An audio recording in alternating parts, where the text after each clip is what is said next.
कोटपाड़ प्राणी संपद विभाग कार्यालय ब्लॉक स्तरीय मत्स्य और प्राणी संपद मेला 2025 अनुष्ठित होता। आज कार्यक्रम मत्स्य और प्राणी संपद विभाग समस्त जिला स्तरीय अधिकारी कोटपाड़ एनएससी ईओ कमलेश महंत, अध्यक्ष एम शंकर राव, ब्लॉक उपाध्यक्ष तपन पाणिग्राही, विधायक प्रतिनिधि सुरेन महांती, सांसद प्रतिनिधि सुनील त्रिपाठी, विनायक आचार्य, कोटपाड़ अंचल ब्लॉक एवं एनएससी समस्त चाषी मानक सहित भारत मीडिया एसोसिएशन संघर समस्त सांबादिक बंधु माने उपस्थित थिले। आज चाषी मानक मानपत्र सील्ड सहित उपढकन सहित सम्मानित करा जायतिला।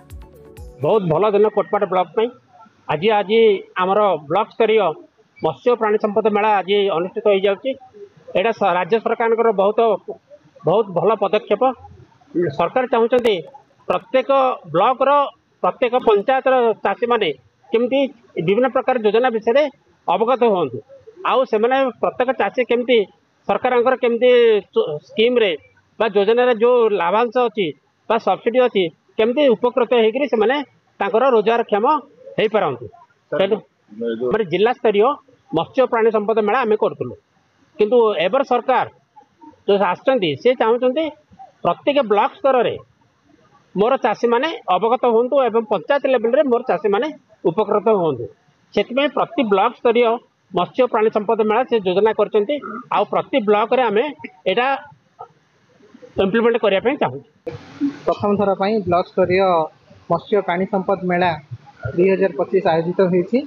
आउे विभिन्न ग्राम पंचायत चाषी भाई भाई मैंने अंशग्रहण करते। आमर मान्यवर विधायक प्रतिनिधि, मान्यवर सांसद प्रतिनिधि, जिला मुख्य प्राणी चिकित्सा अधिकारी एवं जिला मत्स्य अधिकारी एवं विभिन्न line department official, block vice chairman, block chairman, NSC chairman, NSC executive officer एवं वीडियो मैडम निर्देश क्रमे यह कार्यक्रम सुचारू रूपे संपादित होती। विभिन्न लाइन डिपार्टमेंट स्टॉल रही, ओमफेड स्टॉल रही, हॉर्टिकल्चर अफिसर सार स्टॉल रही। गोपूजन प्रथम गोपूजन आम कर मत्स्य अतिथि सम्मानित कर कार्यक्रम को सुचारित करते।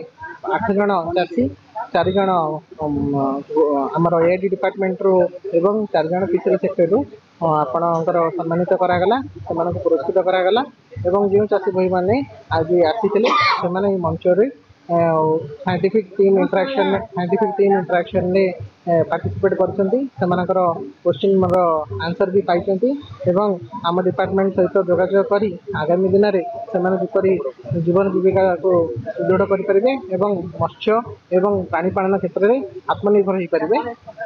आम से आशा करूँ। समस्त को मोर धन्यवाद, नमस्कार। कोटपाड़ जो ब्लॉक लेवल मत्स्य प्राणी संपद मेला रहा ए आमर जो विभागीय अफसर माने आमर जी भी सरकार योजना रही पुंखानुपुंख भाव लोक वर्णना कले एवं लोक सूचई देले जे सरकार ग्रास रूट लेवल रे लोकों केते प्रकार योजना करिसंती एवं ता सहित से किपरि भाव में तार लाभ उठे पारिबे एवं तांकु सब्सिडी केमिति सुविधा रे मात्र गोटे वेबसाइट गो सुगम रे सबु विभाग कृषि प्राणी एवं मत्स्य विभाग सब्सिडी से पाई पारिबे ए विषय लोकों को जणाई दिया गला। सर गोटे प्रश्न देखंतु पूर्वरु आमर माछ चाष रे सेते मात्रा रे जो ओडिशा किंबा आमर कोटपाड़ स्पेसिफिक जदि कहिबे तो सेते मात्रा रे आमे आत्मनिर्भर नथिलु। वर्तमान परिप्रेक्षी देखा गले सरकार बहुत प्रकार योजना से सामिल करछंती जो कि ऑलरेडी जो मानकर पोखरी अच्छी सरकार तांको जाँल खाद्य सुविधा दौरान जो द्वारा कि से प्रोडक्शन एनहांस करेंगे एवं ता सहित आमको बाहर राज्य ऊपर डिपेंडेंसी जमती आमर कमिजिव माछ ऊपर से ऊपर फोकस रही वर्तमान सरकार। कोटपाड़ सहरांचल रे आमर गोटे 4 एकर विशिष्ट गोटे कोटपाड़ गवर्नमेंट फिश फार्म जोटी थिला जोटा कि पूर्वर आमर लोकंकर जाँल रिक्वायरमेंट को कैटर करूला।